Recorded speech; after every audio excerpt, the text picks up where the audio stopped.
A new Chinese animation is on its way to becoming a box office hit.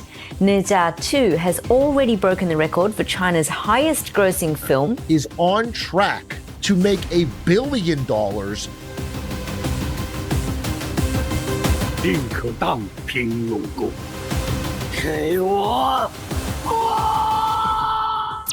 Pixar just got beaten. Move over, Disney, because China's Ne Zha 2 just became the highest grossing animated film of all time. It isn't just breaking records, it's making history. $200 million in just the first 3 days, more than what some Hollywood movies make in their entire run. $1 billion in China alone, making it the first non-Hollywood film to ever achieve this milestone. Shattered over 30 historical box office records, officially ranking among the top 10 highest grossing films globally. It hit the $1.3 billion milestone in just 16 days. And the most shocking part?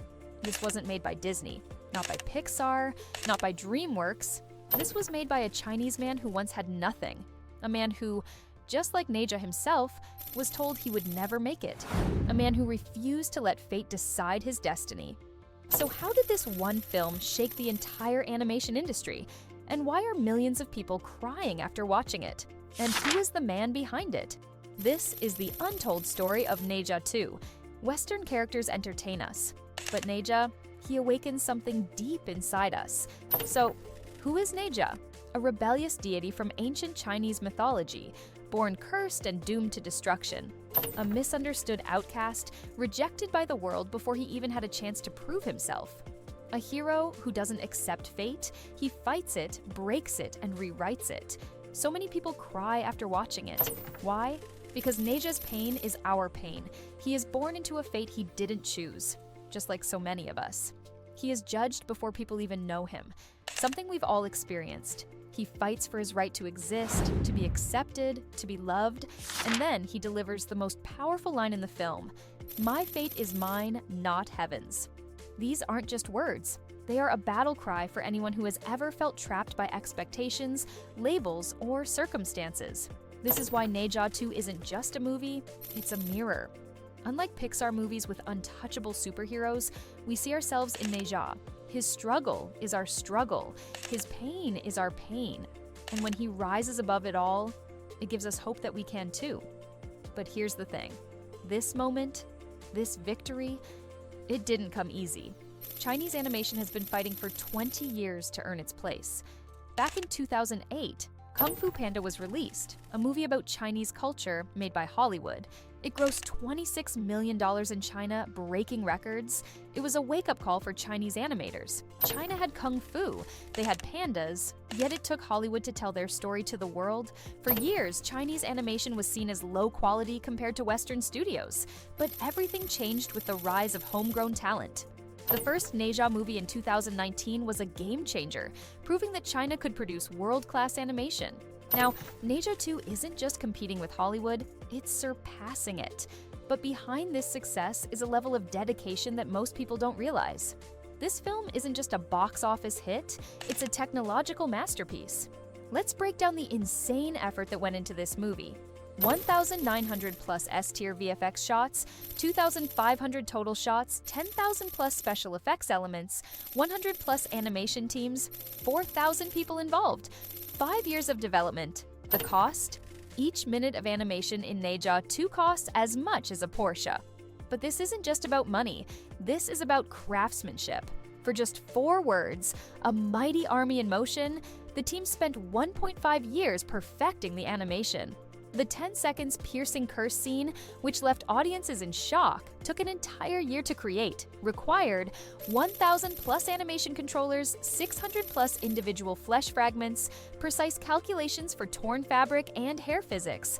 To make the pain feel real, the team even conducted real-life tests. And here's the most incredible part. This entire film was made 100% by Chinese studios. At the end credits, 138 Chinese animation companies are listed, not a single foreign studio. This isn't just a win for Ne Zha 2, this is a breakthrough moment for Chinese animation. But behind all of this, there's one man who fought harder than anyone. The real-life Ne Zha who defied fate was once seen as a failure. Meet Yang Yu, better known as jiaozi, which means dumpling in English. At 30, he was jobless, broke, and mocked as a failure who lived off his mother's retirement money. 3 years of struggle, and the whole village saw him as a lost cause. But at 40, he rewrote his destiny and became one of China's top film directors. A real-life Ne Zha, a man who carved the words, "My fate is mine, not heaven's," into his DNA. The birth of the Ne Zha franchise wasn't just a movie, it was the result of his lifelong battle against fate and the chains of destiny he refused to accept. Born in 1980 in Luzhou, Sichuan, Yang loved animation from childhood. But like most ordinary students, he chose a safe career path, medicine. For 13 years he studied, but his passion never faded. He couldn't forget the fire in his heart for drawing and storytelling. And then, he made a shocking decision. He gave up medicine to chase animation. His family was stunned. His relatives called him crazy, but his mother stood by him. Her words, "You chose this path, so even if you have to crawl, you must see it through to the end." After graduation, Yang landed a stable job at a 3D animation company. But 1 year later, he realized that if he wanted to truly achieve something, he needed to create his own work. So, he quit his job, locked himself at home, and started creating. His father passed away. His family had only his mother's $150 monthly pension to survive. For 4 years, he lived in poverty, working 16 hours a day, teaching himself animation using pirated software. He never left his hometown for more than 40 kilometers. He barely saw the outside world. Relatives mocked him. He's just a lazy bum living off his mother. But he never gave up, and in 2008, his first short film, See Through, shocked the world, winning over 30 international animation awards and earning him the title of China's best independent animator. His first breakthrough. But the battle wasn't over yet. In 2015, CEO Yi Qiao from Colorum Pictures saw potential in Yang and approached him with a crazy idea, creating China's first true animation blockbuster. And so, the journey of Ne Zha 2019 began. Yang went into full-on madness mode.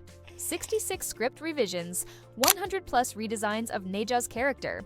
He picked the ugliest and least traditional version on purpose. 5 years of relentless work. His pursuit of perfection pushed his team to the absolute limit. The Jiangshan battle scene took 4 months of non-stop overtime to perfect. The Shengongbao fur animation, the VFX artist quit out of frustration, only to find his next job was also on Ne Zha.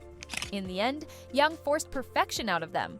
And then 2019 arrived. Ne Zha 1 was released. $700 million at the box office. China's highest-grossing animated film ever. The movie that made people say, Chinese animation finally has a future.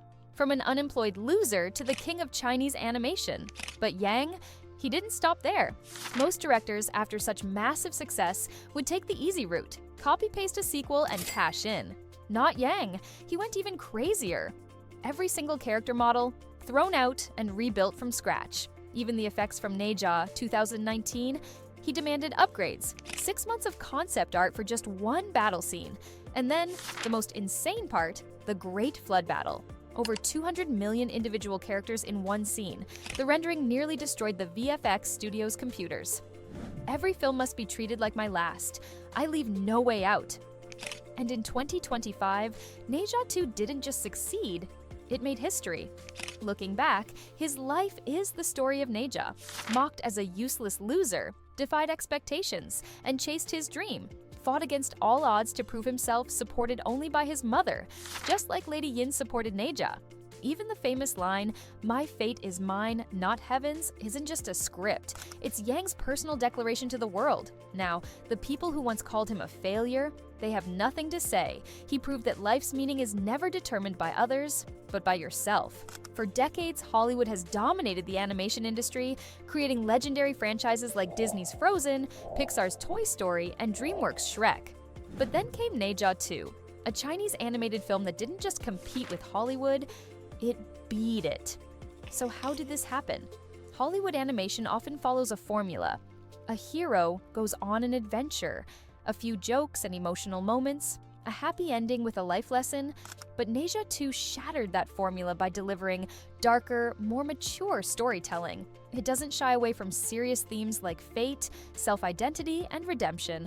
A deeply emotional experience. People cried watching Ne Zha 2 because it connects to real struggles, like being misunderstood and fighting against expectations.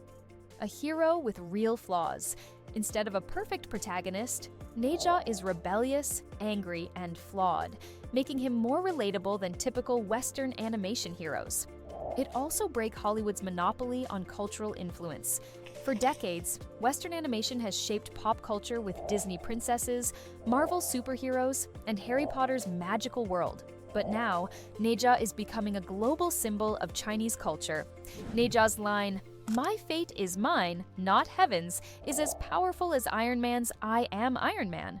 Ne Zha 2 was featured on New York's Times Square, proving that Chinese animation is making an international impact. Instead of adapting Western themes, Ne Zha 2 embraces ancient Chinese mythology and modernizes it for today's audience. So, here's the big question. With Ne Zha 2 outperforming Western animation in both quality and box office numbers, is this the moment when Hollywood loses its grip on the global animation industry? For years, Hollywood set the gold standard for animated films, but now China is proving it can not only compete, but win. Could this be the end of Disney and Pixar's dominance? Will Hollywood adapt, or will Chinese animation take the lead in the next decade? And here's an even more important question. Would you rather watch a Chinese animation rich in thousands of years of culture and mythology, like Ne Zha 2, or yet another Hollywood sequel? Let me know in the comments.